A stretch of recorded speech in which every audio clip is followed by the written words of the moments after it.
Assalamualaikum warahmatullahi wabarakatuh. Saya Vera Yulia Veriska dengan NIM 14014211176. Di sini saya akan menyampaikan materi berkaitan tentang pencemaran dan etika lingkungan.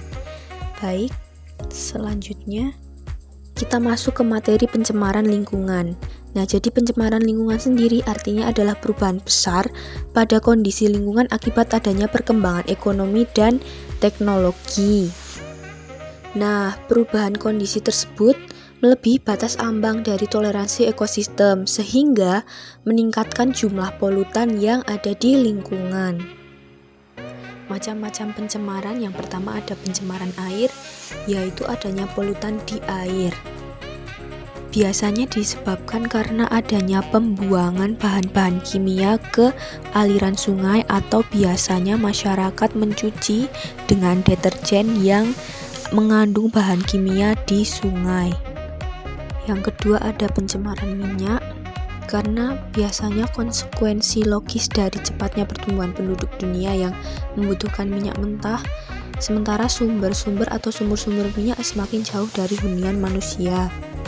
Karena itu kemudian banyak kapal-kapal pembawa minyak yang melewati perairan dan tidak jarang terjadi pencemaran perairan oleh tumpahan minyak tersebut. Dan akhirnya influen dari proses penghilangan minyak sangat berpotensi mencemari lingkungan kehidupan. Yang ketiga ada pencemaran limbah industri, yang dimana ketika pabrik-pabrik yang bekerja memproduksi beberapa barang, kemudian mereka menghasilkan limbah, sementara limbah itu tidak diolah terlebih dahulu dan langsung ke lingkungan, akhirnya mencemari lingkungan.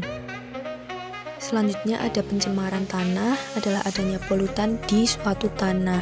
Biasanya diakibatkan oleh penggunaan produk kimia yang berlebihan atau pupuk kimia yang tidak sesuai dengan kondisi tanah. Yang lainnya ada juga pembuangan sampah dalam bentuk limbah padat yang saat ini di kota-kota besar masih menjadi masalah yang serius. Selanjutnya adalah pencegahan pencemaran udara, yaitu dianjurkan pabrik mengolah asap dengan cara pengendapan atau penyaringan. Kemudian sampah yang masih basah sebaiknya dikubur, jangan dibakar. Untuk air, yaitu tidak membuang sampah di sungai atau sumber air lainnya. Dan menggunakan deterjen yang ramah lingkungan.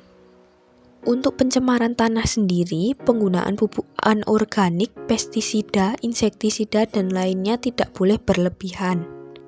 Selain itu, penggunaan deterjen dan sabun tidak boleh berlebihan. Sampah-sampah organik dan limbah rumah tangga dapat dibuat menjadi kompos. Pencegahan yang lainnya yaitu memberitahu atau mensosialisasikan bahwa alam kita itu indah, agar masyarakat tahu dan enggan untuk mencemari atau merusaknya. Selain itu, perlu adanya peraturan hukum untuk membuat pelaku perusakan lingkungan itu jera, dan setidaknya ada pengecekan berkala setiap beberapa hari sekali. Kemudian ada etika lingkungan. Etika adalah sebuah ilmu mau mengerti mengapa kita harus mengikuti ajaran moral tertentu atau bagaimana kita dapat mengambil sikap yang bertanggung jawab berhadapan dengan berbagai ajaran moral. Lingkungan hidup adalah kesatuan ruang dengan semua benda, daya, keadaan, dan makhluk hidup, termasuk manusia dan perilakunya yang mempengaruhi kelangsungan kehidupan dan kesejahteraan manusia. Jadi kesimpulannya, etika lingkungan adalah pedoman tentang cara berpikir, bersikap, dan bertindak yang berlandaskan nilai-nilai positif guna mempertahankan fungsi dan kelestarian lingkungan. Sekian dari saya, kurang lebihnya mohon maaf. Wassalamualaikum warahmatullahi wabarakatuh.